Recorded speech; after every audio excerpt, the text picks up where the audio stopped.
So, loving Sairam, Dr. Shashank Shah, welcome to the series Awake, Unite, and Inspire. We are extremely happy, fortunate, and blessed to have you on our program this evening. Before we begin the interview, can you chant some divine slokas? Sure, Brother Faiz, thank you for inviting me to this platform and happy to share my thoughts. Let us commence with a small Vedic prayer.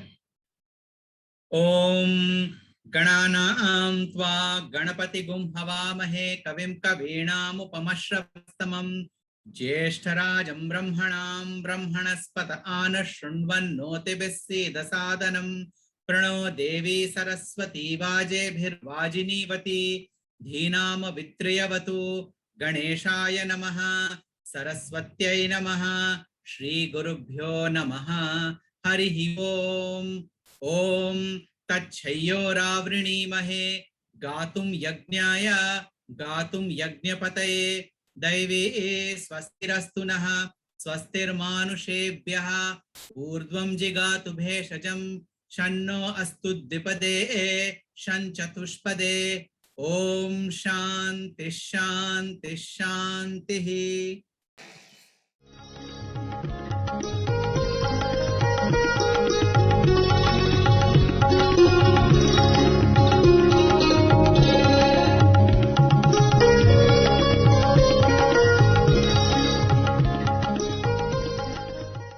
Thy will prevail. This is the best prayer because essentially whatever happens is God's will. In fact, this entire law of karma also, which we fear, which we consider as negative, which we think is punitive, is not. It is a corrective law, most benevolent law. It is put into place by divinity, and it is actually he running this entire show to the law of karma. And he interferes where he thinks is the right time for our own spiritual well-being. Swami had once said, all the prayers that you make for worldly things don't reach me. There are several principles and positions that have been created by divinity, and each of them takes care of those different aspects of creation and its functioning. There are only three areas in which I accept direct prayers. What are those three areas? Selfless love, selfless service, and selfless sadhana.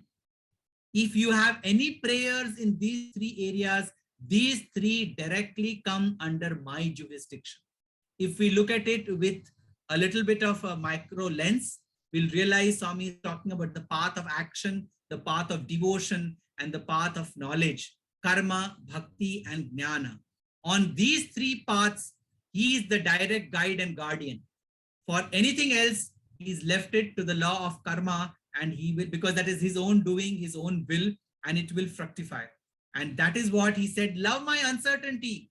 If it is happening this way, you didn't expect it, this is also good for you. If it is happening another way, very positive, which you didn't expect, even that is good for you. Whatever happens is good for you. This is the best mantra for every spiritual seeker. Thank you. Very, very beautiful, brother. And it sort of connects to an observation that should the devotee do, when a devotee prays to Bhagwan, he's praying for a specific expected result. He's written his exam, Swami, please let me pass for a very good school. He prays to Swami, Swami, please allow my son to get a very good marriage partner, etc. So he's always praying for something born out of that ego and his personality. So based on what you've described, maybe the best prayer should always be, Swami, let thy will be done. Because as you said, so beautifully described in the stadium, we are only seeing the present. Swami sees the whole picture. Correct. In fact, that's what is said in Christianity as well. Let thy will be done. Because thine is the best will. You know what is best for all creation because you are the creator. And if we have that sense of surrender, we know that whatever happens is good for us. And that's why surrender is the prerequisite for spiritual emancipation. Either we surrender whatever happens to our physical identity, which we consider as ourselves separately, and say that whatever happens is good for me, I surrender to thy will. That is the path of bhakti. Or the path of jnana or wisdom is we surrender this identity itself. We are not this body. We are not the mind. We are the indweller which shines on this body and mind. And hence, when there is no identity itself, there is nothing to expect and reject. So either way, the path of surrender, let thy will be done, is the highway to spiritual progress.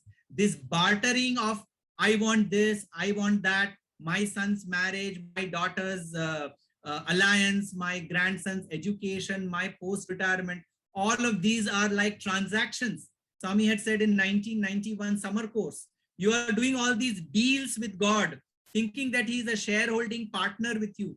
That is wrong. There are no deals with God. There is only one deal: surrender. His will prevail, because that is the best will, because you do not know with your limited understanding what is good for you. He knows what is good for you. And if you surrender, he will do what is best for you. If you ask what you want, sometimes he will give, but you have to face the consequences of what he asks for, or what you ask for, because you have asked for it. So now you have to pay the price for it as well, good as well as bad. And hence, because you don't know what is good for you, you pray. Like Swami used to say, if you stand on the shore, you will only see shells. But if you go to the depths of the ocean, you will be able to benefit from the true treasures which the ocean has to offer. On the shores of spirituality, we will find these worldly benefits, and we pray to God for that. But in the depths of spirituality, we'll find the true treasures. And if we do not aspire for these shells, he will give us the true treasure. So let's surrender. I think that is what the true message is. So, brother, again, it leads to another question and observation. Man is involved in so many different activities. We buy a new house, we get a new job, and it's all because there's this inherent desire, need to be happy. So people say, when I get the grandchild, I'll be happy. When I buy the car, I'll be happy. When India wins the CPL, I'll be happy. So everything is based on an external object or circumstance that is conditional to our happiness. But when you just described about expectation, which is all tied in with nishkama karma, is it then true to say that if our very nature is to look for happiness, that the true and permanent state of always being happy, can come from you performing the action, but leaving the results totally in God's hands? Because as you said, the effort is in your hands, the result is not.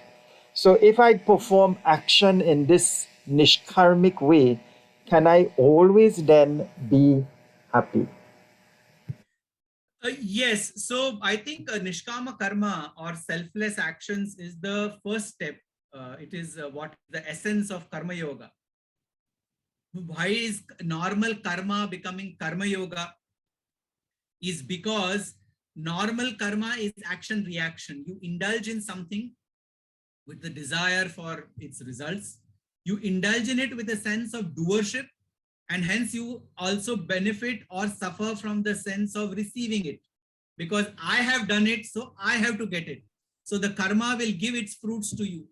But the moment you follow karma yoga, which is a sense of detached action, where you do not expect the action, or you surrender the action to God as to whatever the results is thy will, and I surrender to it, then you are not directing the outcomes of those karmas to you. And this is the first step in our spiritual progress. There are three concepts, and if we have time, I can just elaborate on that briefly. The concepts of mala, vikshepa, and avarana. These are the three problems which we are suffering from, because of which that earlier question which you asked, that how can I be Swami? How can I be divinity? I am this mundane, puny self, whereas divinity is the very creator. It is these three which come in the way of our realizing that. What are they? Mala is dirt. What is dirt? Dirt is basically these impressions, negative and positive impressions that have been accumulated on our chitta or our subconscious mind over lifetimes. Every action that we undertake leaves behind some impressions. And imagine how many actions and words and thoughts we indulge in on a daily basis. Now multiply that with the number of lifetimes we may have lived and put all of that together, and that is the quantum of dirt that is accumulated in our chitta or subconscious mind. This is chittamala, or the dirt of the mind, which is what prevents us from asserting and identifying ourselves with the divinity, which clouds our vision because of the foulness of these vrittis or tendencies. This chittamala gives the outcome of in the form of vrittis: anger, hatred, happiness, satisfaction, selfishness, jealousy. These are all an outcomes of the foulness and the fragrance of all these accumulated impressions. So nishkama karma or selfless action slowly helps in wiping and washing away all of this dirt or the accumulated impressions. It is said, chittasya shuddhaye karma. The whole objective of karma is chitta shuddhi, cleaning of this particular accumulated impressions in our subconscious. Then the next is vikshepa. Vikshepa is unsteadiness. Now we can compare our mind to a mirror, and all these accumulated tendencies are like a huge pile of dust on that. With all these actions, selfless actions we do, all these different kinds of service projects we do, all these different kinds of bhajan singing and study circle and the Bal Vikas class and whatever other quote unquote spiritual activities we are doing are all ways in order to remove this dust and dirt from the mirror of the chitta. This is the first step, the mala. Vikshepa is the unsteadiness. Now, while the chitta is clean, but there is a lot of unsteadiness because the mind is used to jump from one to the other. It is said that in a day we come across several thousands of thoughts, probably tens of thousands of thoughts every single day. The mind's nature is to jump from one to the other. So this mirror is clean, but it is unsteady. It is shaking. And so the image is seen in that, but it is seen as a shaky image. This is called vikshepa. This vikshepa is addressed by steadiness. Steadiness comes from either a sense of devotion to a higher power, or it comes from yoga or reflecting on your own divine identity through the 8 steps of Ashtanga Yoga as given by sage Patanjali. This is for steadiness of the mind. And once the thing becomes steady, there is another problem. There is this veil of ignorance that has been covering this mirror. This veil of ignorance is the one which we have embraced by falsely identifying ourselves with the body and mind. And for that, the path of wisdom and listening, Shravanam, Mananam, reflecting, Nididhyasanam, internalizing is the only way of removing this unseen veil of ignorance which blocks the mirror from identifying itself with the true spiritual identity that we are. When this dirt is removed, when the mirror becomes steady, and when this unseen veil of ignorance is removed through listening, reflection, and internalizing of the supreme message and principles, we get what is called self-realization. What is this self-realization? This chitta is an instrument of the, as I said, subconscious, the mind per se. It is just now focused on outside. So everything that is reflected just now is towards from the external thing. And hence, whatever Swami used to say, reflection, reaction, resound, thought, word, deed, everything is outward. Spirituality turns this mirror inward. But this mirror is dirty, so you have to indulge in karma yoga.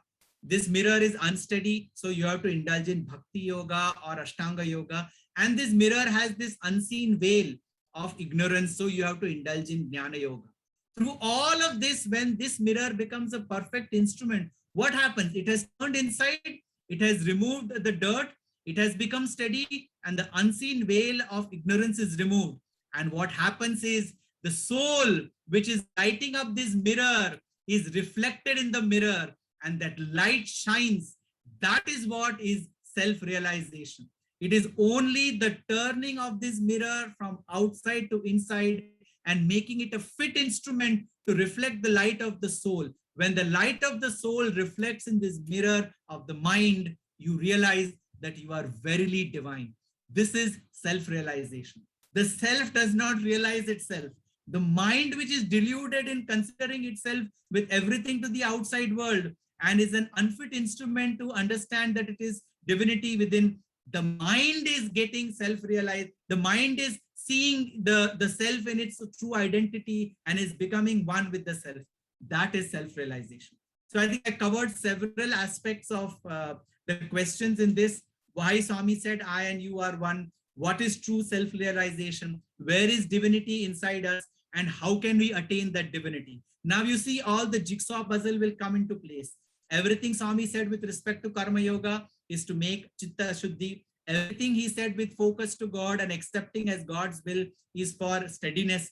And all the things he said about wisdom, that he and we are not different, that verily we are divinity, is to slowly remove this veil of ignorance, which forces us to think that we are this body, mind, and a body, mind complex. And this is, if consistently practiced, all three of these together, we will ultimately reach the identification, which is called self-realization. Once you realize that you are the self, Brahmavid Brahmaiva Bhavati. When the knower of Brahman becomes Brahman himself. You have known, you have realized that you are the self. Once you realize that you are the self, you become that self itself. Then there is no difference between you and divinity in experience also.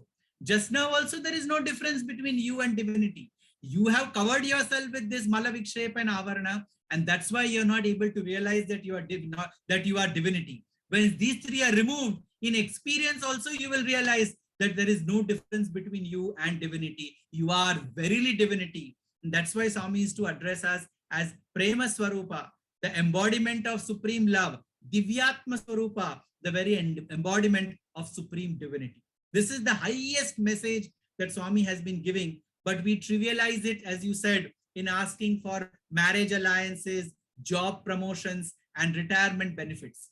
Swami used to say it's wasting of opportunity. You come to Kalpavruksha, the wish-fulfilling tree, and ask for coffee powder, which is available with a grocer store. Go to the grocer store for coffee. Come to Kalpavruksha, the bush-fulfilling tree, to ask for what? Ask for himself, because only he can give you himself. Nobody else can give you himself.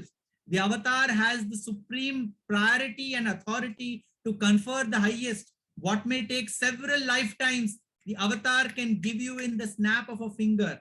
But are we ready is the question. I will give you what you want. Are you ready for it? Swami used to ask that. This is the process of readiness which I described. And giving is a matter of, actually there is no giving. You are that. Swami used to say, you do not have to experience the silence. You are the silence. Remove the noise. You will have silence. You are verily peace. Remove I, the ego, want, the desire. What remains is peace. You are verily divinity. Remove the body and mind identification. You will realize that you are divinity. This is the essence of Swami's message. It is such a powerful message. I know of a spiritual speaker who is not a part of Swami's mission, but this was shared with one of the devotees. She takes up spiritual texts and conducts study circle. So for devotees, she was for Sai devotee, she was also doing study circle around Vahinis. And when she was reading Prashanti Vahini for the first time as a part of the study circle, this particular spiritual preacher, who was not a devotee, in the middle of reading Prashanti Vahini, she broke down. She broke down a couple of times. And this is a person who is a spiritual seeker and has read the finest of texts. But while reading Swami's text, she broke down and said, how much more simple can anybody make it? Having received the message, the most profound message in the most simplest of forms, and such a guru in an accessible distance, what more can anybody ask for? We are all those blessed souls who have received the most profound message in the most simple way and have had him in the most accessible distance. We should make the most of this opportunity. This is why Swami is to underscore that again and again and again. Thank you so much, brother. I feel like a little child listening to the imparting of the knowledge by the teacher. Thank you so much, brother. And while you were speaking, it brought to my memory, it brought back to my memory, uh, incident that happened in Sri Ramakrishna Paramahansa's life, where a disciple came to him and said, "Oh Master, what is it like to feel when you are realized?" And he said, if a salt doll goes to measure the ocean, the moment it touches the water, it becomes one with the ocean. Who is to come back to tell? So that is one observation. The second one, brother, as you said, it reminded me of a situation where do we really want what Swami has come to give? This lady had gotten an interview, and Swami said, "What do you want?" She said, "Swami, I want to merge in you." And Swami said, "I give you now. You want to realize?" She said, "No, no, no, Swami. I have family and commitments to look after." So, are we really serious about spirituality and merging and becoming one with Him? Or are we just playing marbles with the name of God? No, that's very correct. In fact, in the Gita, Lord Krishna gives the four categories of individuals: arthis, artharthis, jignasu, and jnani. These are the four levels. Arthis are the one who desire for worldly things. Arthis are the ones who desire for physical related things. They have physical ailments, and everything related to the body is what arthis are wanting. Artharthis are the ones who desire for things relating to the mind, fulfillment of desires, and things that will give them apparent satisfaction through mental satisfaction. And then the third is jignasus, the ones who want knowledge, spiritual knowledge at that, so that their horizons of understanding can expand. And the finest are the ones who are the jnanis, who realize that there is nothing more to ask for than divinity, because having had divinity, everything else is added on to you, because that is nothing else but that. Which category do we belong to is the question each one of us have to ask ourselves. Are we arthis? Are we artharthis? Are we jignasus? Are we jnanis? It is typically like a pyramid. The arthis relating to the body are the huge chunk at the base of the pyramid. The artharthis are the next small chunk. The jignasus are the small band at the top. And the jnanis are the tip of the pyramid. That is the division of people even in Swami's fold. If we want to, but till we go to the top, there is no way to redemption. So we ourselves have to gradually evolve from arthis to artharthis to jignasus and jnanis, and realize that there is nothing beyond divinity to aspire for in this world. And having received that, we should feel that our life's journey has culminated. Just now we are using that most precious gem as a paperweight. The precious diamond is being used as a stone to clean our clothes. It's like that dhobi.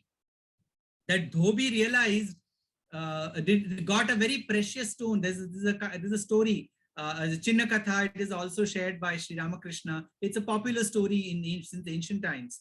The dhobi had had a stone which he used to use to wash his clothes. And one fine day, someone saw it and said, "This looks very valuable. Why don't you ask someone?" So he asked a particular vegetable vendor. He said, "Oh, this looks very valuable. I'll give you 10 kgs of brinjal in exchange." So he said, "No, no, I don't want 10 kgs of brinjal." Then he went to he went to a series of people, and finally he went to the jeweler.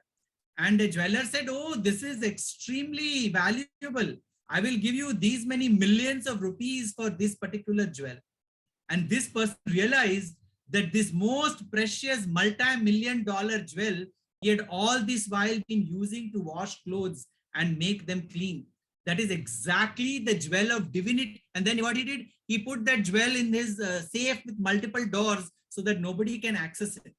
That is where we have to put divinity in the closest recesses of our heart and realize that this is the most precious possession of my life. We are using divinity as something external to us, and trying to get worldly benefits from it. It's the most ridiculous use of the most precious gift of our lifetime. So, brother, it leads me to the next question. There are thousands, millions who have thronged to Puttaparthi. During the darshan times and other times, many devotees will hand a piktya, japamala, and they ask Swami, Swami, please bless. Swami will put his hand, I bless, I bless, I bless. And then you may get an interview where there is a project that you want, whether it's building an orphanage, starting a such as high school. You ask Swami for his blessings and he blesses.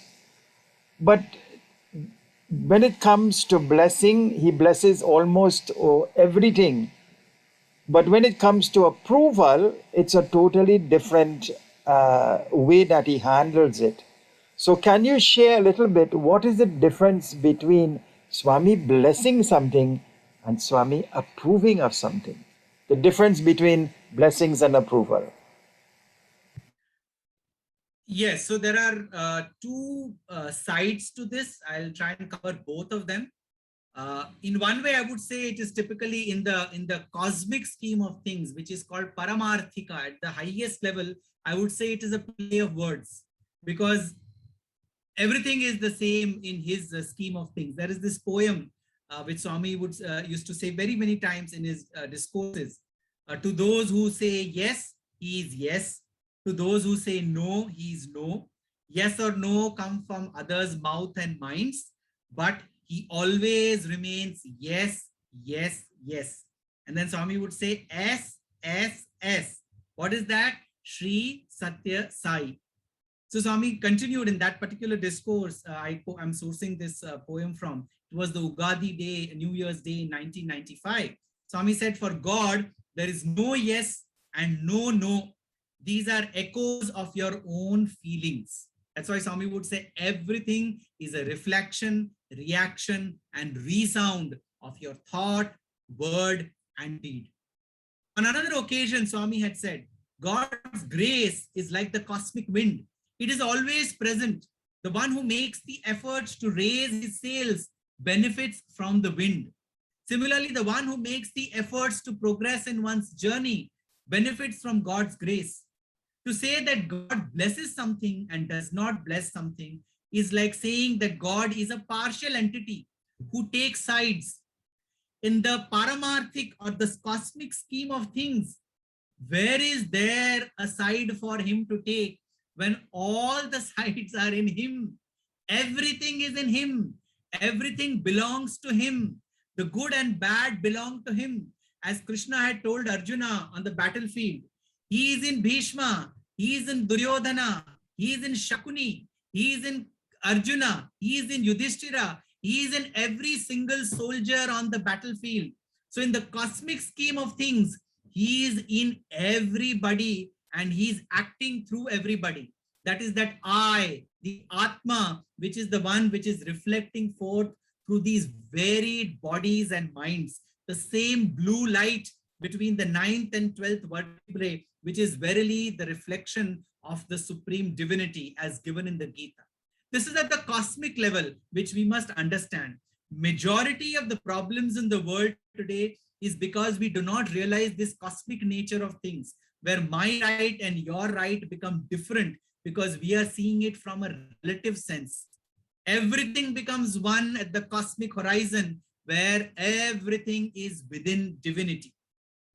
So Swami used to correct. He used to say it is wrong to say God is in me.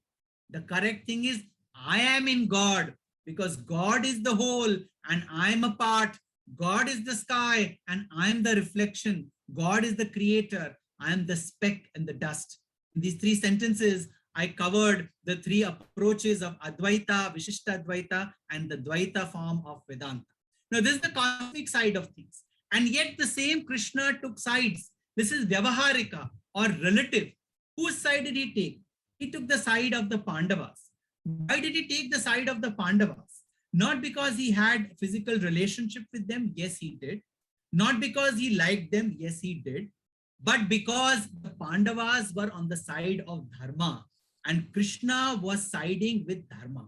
That is what he told Duryodhana and Dhritarashtra and Bhishma in the great epic Mahabharata, when he goes with a peace proposal that people call me a person who is partial to the Pandavas. I am not partial to Pandavas. I am partial to Dharma. Yato dharmaha tato jayaha. Wherever there is Dharma, there victory is assured. And wherever there is Dharma, I will always take that side.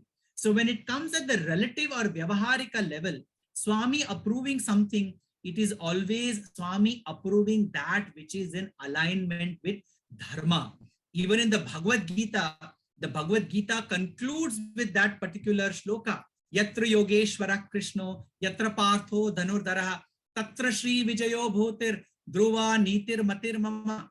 Wherever there is Krishna, which means God's grace, which means Dharma, and wherever there is Arjuna, Dhanurdaraha, Partho Dhanurdara. What is the meaning of Partha? Partha means Prithvi Putra, the children of the soil, which means all of us. But Dhanurdara means the one who is an expert in archery, means the one who is proficient in his skills, the one who is excellent in whatever he does. Wherever there is Krishna and Dharma and divine grace and the individual who is working with all proficiency in alignment with Dharma, Tatra Shri, opulence, Vijaya, victory, Bhuti, wealth, Dhruva Nitir, permanent righteousness. These are the things which will be present when these two positive and negative currents combine. So when we say that Swami is approving something, it is about this current of divine grace in alignment of Dharma, positive current, and the negative current of selfless and proficient action undertaken by us. That is when there is going to be light. So this is the difference between, at the Vyavaharika level, blessing and approval. As I said, he will say yes, yes, yes to everything, because you do something, you take the doership, you benefit, positive and negative karma, that is blessing. Approving is aligning with Dharma and saying, no, this is the right path, you should follow it, and you follow that, and the positive current of God's grace and the negative current of selfless human action combine, and there is light, there is success, there is opulence, there is perennial Dharma righteousness. So, brother, it brings to mind such a very interesting and valuable distinguishing lesson there between blessing and approval. But while you were sharing, it brought to light a story that I heard where the parents had already decided, both parents, on marriage partners, and they came to Swami to get his blessings and perform the marriage. So every day they would pester Swami in the line, Swami, please perform marriage. Swami, please bless. After a while, Swami performed the marriage. And after a short period of time, divorce happened. So they came back to Prashanti and they blamed Swami. They said, Swami, you are God. You blessed the marriage. You performed the marriage. And then Swami said, no, no, no, don't blame God. You came with an already decided matter and asked me to bless. What can I do? You're praying earnestly. I blessed, I performed. But you didn't come and say, Swami, is this a good match? Can we get your approval? No, you already came. So the distinguishing feature that you made there is that we already decide and come for blessings, not really asking Swami, Swami, is this a good match? Will this work out? Is this what is good for us? You know? So very, very interesting that distinction between blessings and approval. And that's exactly what we do when we go to every temple, mosque, and church. We should go there to close our eyes ideally and reflect on the divine inspiration emanating from the ambience of that church, mosque, temple, or synagogue, or a Buddhist monastery, or whatever you may will. And from those vibrations, reflect to the divine voice within and see what inspiration we get. Instead, we don't do that. We go to that place and open up our long wish list. You do this for me, you do that for me, you fulfill this desire, you do this. And then if he doesn't, what kind of a God are you? We are praying to you, are not fulfilling. If he does and doesn't work to our lives or this, and adds to our problems, what is this? You did this, still I suffered. We are we are trying to superimpose our mental limitations on divinity, treating literally God as our servant instead of becoming his servants and asking him for his command. We are giving him commands. This is the fundamental flaw in our approach and our relationship with God. So, brother, very, very interesting and powerful message. It also brought to mind an experience that Sundar Aya had. You know, he had spent approximately 2 years living with Swami. And he said one day he was helping Swami open letters. And Swami looks at the letters and say, oh, this one wants a promotion. This one wants to get a good girl for his son. This one wants to get a better job. And then he said Swami's eyes were filled with tears. And Swami told him, he said, who is asking for me? Yes. So very beautifully you have put it, that we've come to the wish fulfilling tree asking for coffee powder. And if you ask for him, then everything else will be added on to you. So, brother, the next question.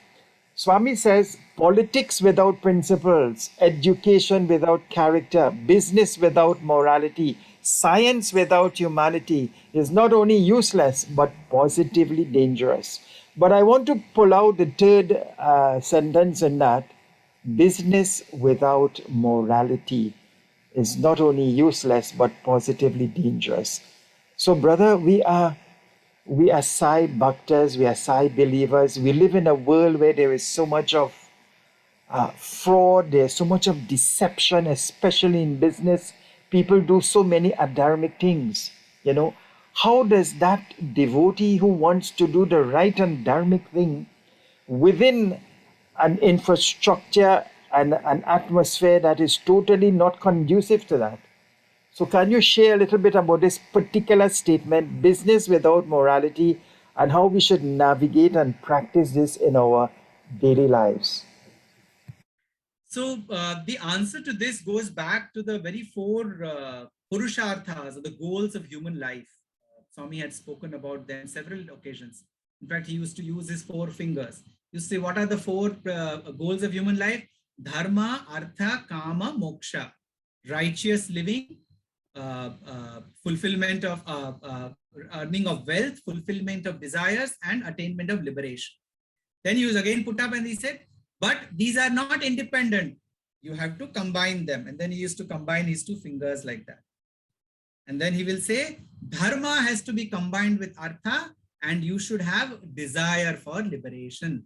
So have morality when you are working towards earning wealth, and have only one desire, the desire for liberation. The problem is we take these four things separately, and we think that with that kind of a mindset, we'll be able to achieve them. It will not work. It's not sustainable. These are integrated. Dharma and artha, or earning of wealth through the righteous means, is integrated. And that is why Swami has given this particular 4 sentences which you shared. And in that, if we look at the world around us today, the 2 biggest problems that the society is facing in my research and analysis, the first is socio-economic inequity. You look at the entire world today, there is one way of life, economic life, which has been embraced by most of the world, and that is capitalism. And in that ism of capitalism, one of the biggest problems, 2 big problems. One big problem is socio-economic inequity. In America, the top 10% of the population has access to 90% of the wealth. The top 10% has access to 90% of wealth. In India, the top 10% has access to 80% of the wealth. 16 Indians have as much wealth equal to 600 million Indians. That is the kind of socio-economic inequities this unbridled thirst and desire for wealth has led to. And the second problem with this approach has led to is deterioration of the planet and nature. Today, if we see, there is no planet on this, there is no continent on this planet that is not affected by the deterioration of ecology. In the last 3 years alone, in 2019, 18, 19, the Amazon forest fires that killed millions of animals. In 2019-20, the Australian bushfires, which killed 1 billion mute animals in Australia. 1 billion. That's a one-sixth or one-seventh the population of the world of human beings. That many animals were killed in Australia alone. And in 2020-21, we talk about COVID as being one of the most unprecedented medical catastrophes. Yes, but you can look at the other catastrophes as well. North America is suffering from unimaginable, unprecedented heat waves. The polar continents are suffering from rains instead of snow. And Europe is suffering from unprecedented floods never seen in the last 1,000 years of their history. Which planet on earth has been spared is because of this approach to business, which is based on selfishness. We want to optimize on everything at our disposal so that we can make money. Optimize on people, optimize on resources. And here optimization, I'm talking about negatively. You make the most of them. We have this World War II terminology. Kill competition, get maximum market share, optimize on resources, leverage on people. We have become like these warriors who want to make the most of it, not realizing that the people on the other side are as much human beings as we are.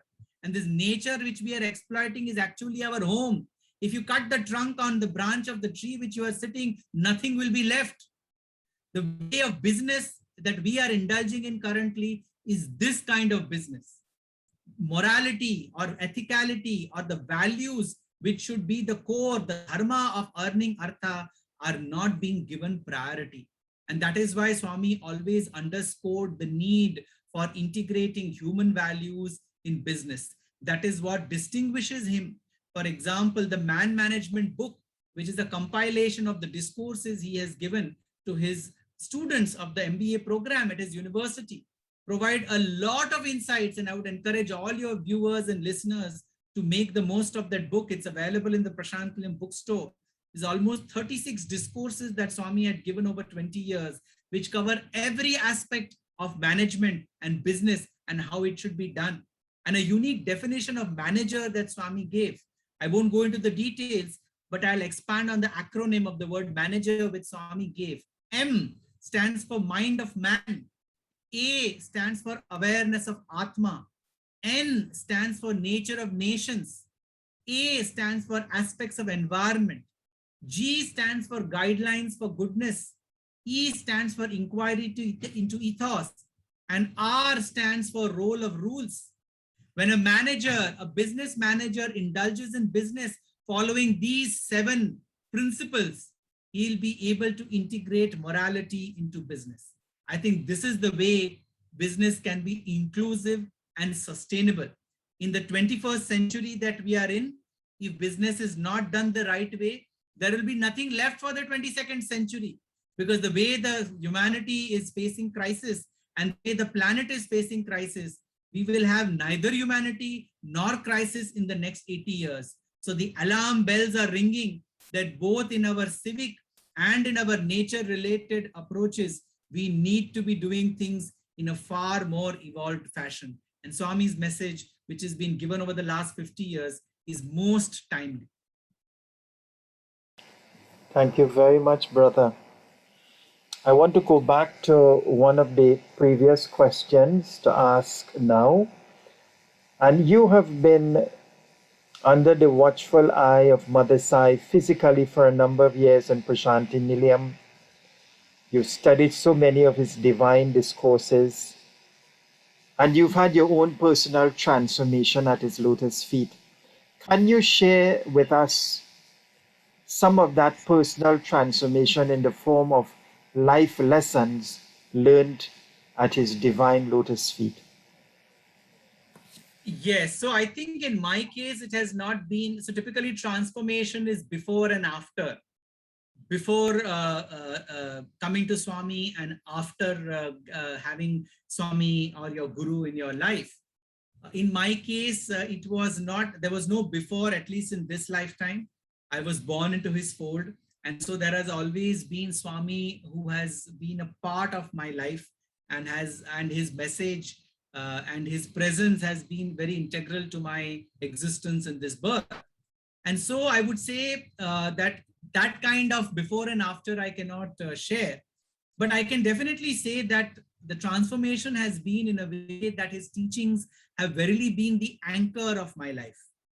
And these teachings and message have always been the benchmark in whatever I do, in whatever I attempt in my life. Anchor meaning everything that I do or should be doing should be in alignment with that dharma which I spoke about in the context of Mahabharata. And benchmark means the level of perfection which I spoke about, how Swami has shown in his own life, how we can be like him in everything that we do, because that is exactly why he had taken a human form. That is why every incarnation takes human form to set an ideal, whether it is Rama or Krishna or Buddha, all of them set an ideal. So there is a benchmark that they have set that we need to work towards. So the anchor is to have that alignment with his message, and the benchmark is to live up to the levels of perfection that he has set. We may falter, we may make mistakes, but we should never give up on the anchor of his message, and we must never lose sight of the perfection of the benchmark that he has laid before us. In my case, transformation has been between these two, the anchor of his values and the benchmark of the excellence and perfection that he has laid before us in his own life. In terms of his teaching, because I've shared a lot of things, I'll just take one particular thing, and that is of not living life in compartments. We have this habit of compartmentalizing our life. This is my personal, professional, and worldly life, and this is my spiritual life. Swami had time and again encouraged us to break these compartments. There is nothing like worldly life and spiritual life. There is only one life that has to be spiritualized. Everything has to be looked at from the spiritual lens. The biggest problem in our spiritual journey is that we look at our lives with these two different lenses, and hence have different value systems for worldly things and spiritual things. This Swami has discouraged. He has broken this and said you have to look at everything from the spiritual lens, because everything is essentially divine. One needs to see that divinity as the very basis of all creation. And with that awareness, we perform our worldly duties. With that awareness, we perform our professional responsibilities. With that awareness, we fulfill our social commitments. And with that awareness, we indulge in all our spiritual practices.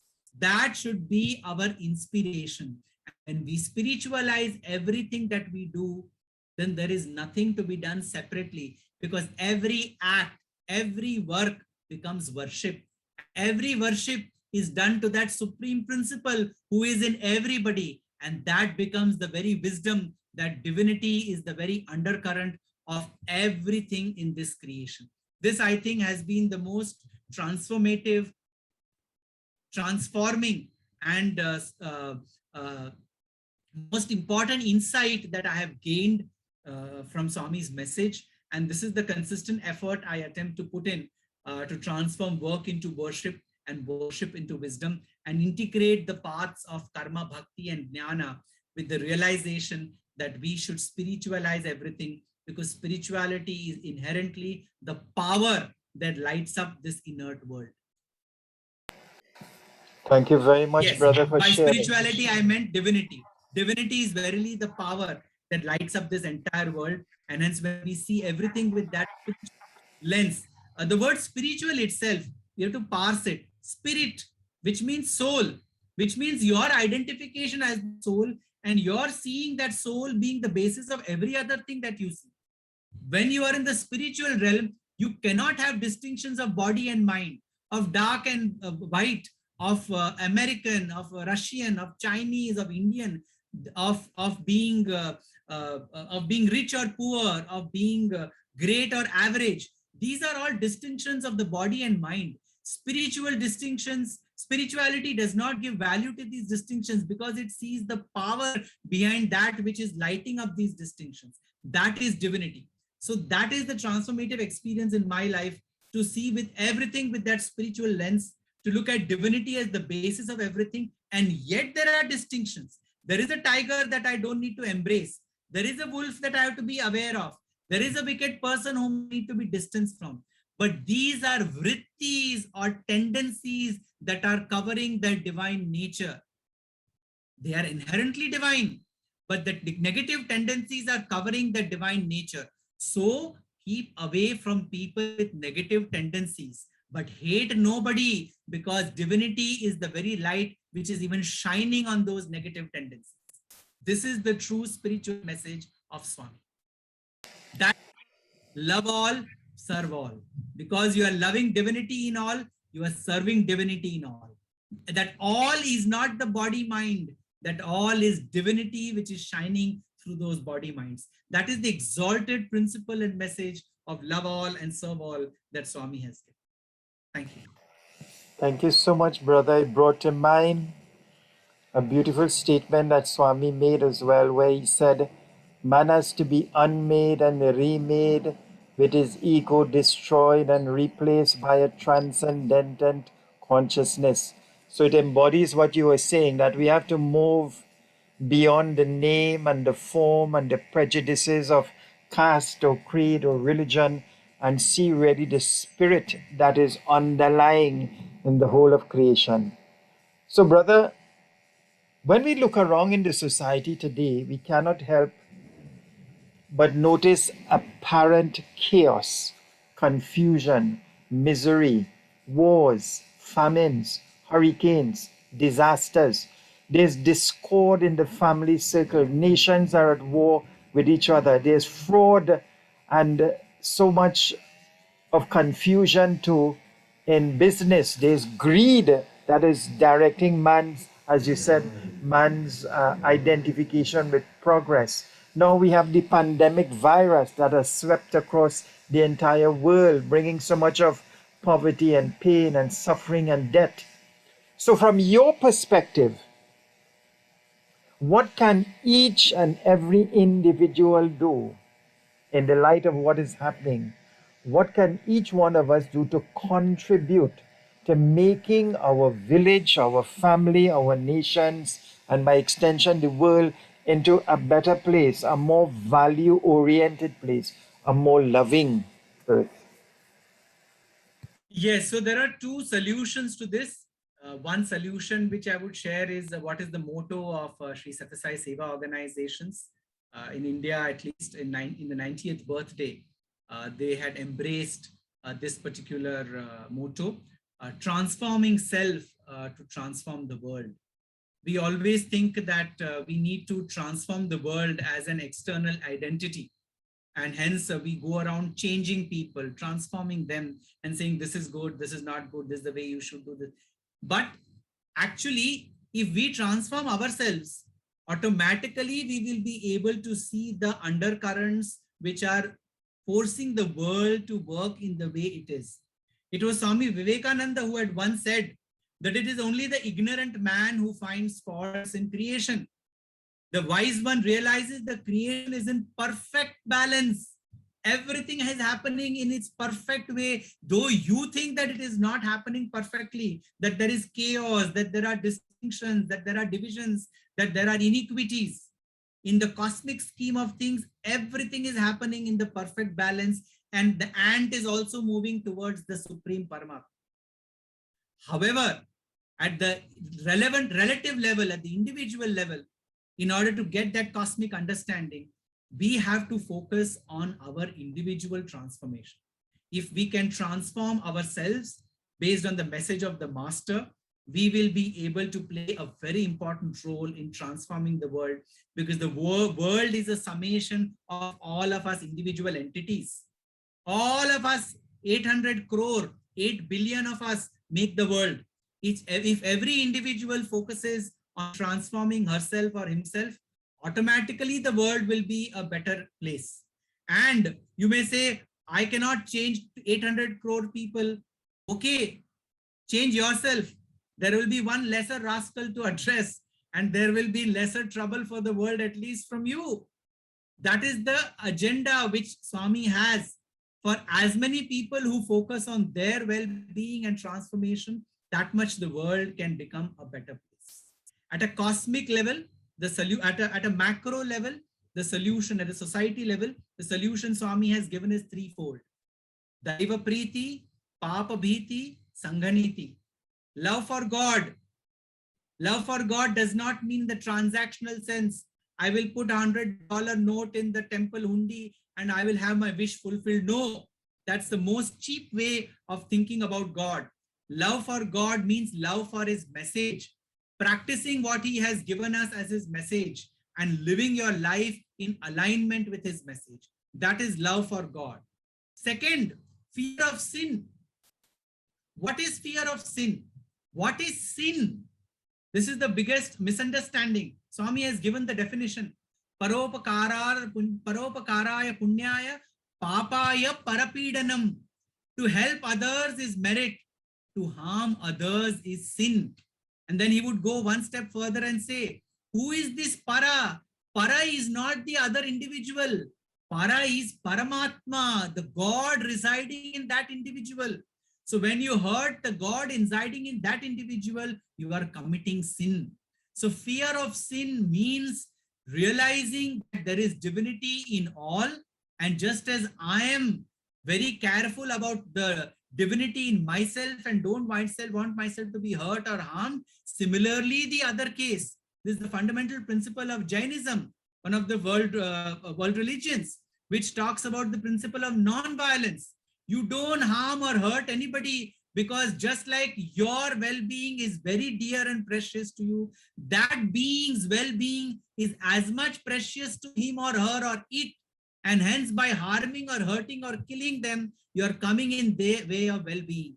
So here, same thing here, parapidanam or harming or hurting others is actually harming or hurting that divinity in that. So fear of sin means not wanting to hurt or harm the divinity in anybody. And when each of us practice this love for God, which is divinity as the very basis, and this fear of sin, which is not wanting to harm or hurt anybody, basically help ever and hurt ever, never. When we practice these two principles, there will be morality in society. When each individual in society lives a life embracing the awareness of brotherhood of man and fatherhood of God, there will be natural practice of morality in society. I'd like to conclude and we'll end with this. What is the root cause of all the problems in this world? You highlighted a series of problems we face at the individual level and at the societal collective level. All of that can be captured in one word: selfishness. Selfishness is the root cause of all the problems in this world. And selfishness comes when we have this distinction of mine and thine. This is mine, this is yours. In Sanskrit, mamakara and ahamkara, the sense of ego and the sense of possessiveness, which gives us this sense of mine and thine. But when we realize that we are all the children of one God, the same principle venerated in different religions, in different regions, and in different races by different names and forms, but verily the one principle, and we are all the children of that one principle. We are all verily the aspects of that one principle. We are all verily the reflections of that one principle. We will be able to curtail and eventually give up our selfishness, give up a sense of distinction as an identity, and see the oneness in all, the one underlying principle in all. That is when there will be true morality in society. And to work towards that end, the first dictum, transforming self to transform the world, is the only golden gateway. And that focus is the focus of our spiritual journey. And dedicated to that theme, I have authored a book with the same title, Transforming Self to Transform the World, on the occasion of Swami's 95th birthday. And the book has been published by the Book Trust at Prashantinilayam. And the books are available all over the world to be ordered to Prashantinilayam. So if your listeners and viewers would like to know more on how can we transform ourselves in alignment with the message of our master and the message of the scriptures and the message from the great lives of acharyas and prophets of all world religions, then this book would be very useful to you. So do reach out and read it, and I'm sure you will find many more insights. I think we've concluded. So, Dr. Shashank Shah, we express gratitude and appreciation to you for taking the time to share your personal journey, your thoughts and perspective based on the teachings and understanding that have come from within. It has been quite an elevating, illuminating, thought-provoking interview. And I am sure that viewers that are going to look at this will be inspired, and not only inspired, I think they will be provoked into action. So as we bring this divine interview to an end, can you chant one or two more slokas? And let's have a fitting end to this wonderful and divine interview. I don't know if you sing bhajans and would like to render one or two, but if not, if we can do one or two slokas and bring this Yes. interview to an end. Yes. So before that, I'll just also like to bring to your listeners and viewers' attention. There are several aspects of spirituality that I cover based on Swami's message and the insights from world scriptures in a series called Spiritual Reflections. And it's a channel on YouTube where they are posted as short 5 to 7 minute videos, which are based on talks I have given in several parts of the world. So feel free to watch them, share them. I think they'll be really value adding in your spiritual journey. I'll conclude. Om Sarve Bhavantu Sukhinah, Sarve Santu Niramaya, Sarve Bhadrani Pashyantu, Ma Kaschid Dukkha Bhag Bhavet, Swasti Prajabhya Paripalayantam, Nyayena Margena Mahin Mahisham, Gau Brahmanebhya Shubhamastu Nityam, Samasta Loka Sukhino Bhavantu, Samasta Loka Sukhino Bhavantu, Sarva Samasta Loka Sukhino Bhavantu. Om Shanti Shanti Shanti. May all the beings in all the worlds be supremely happy. Jai Sai Ram.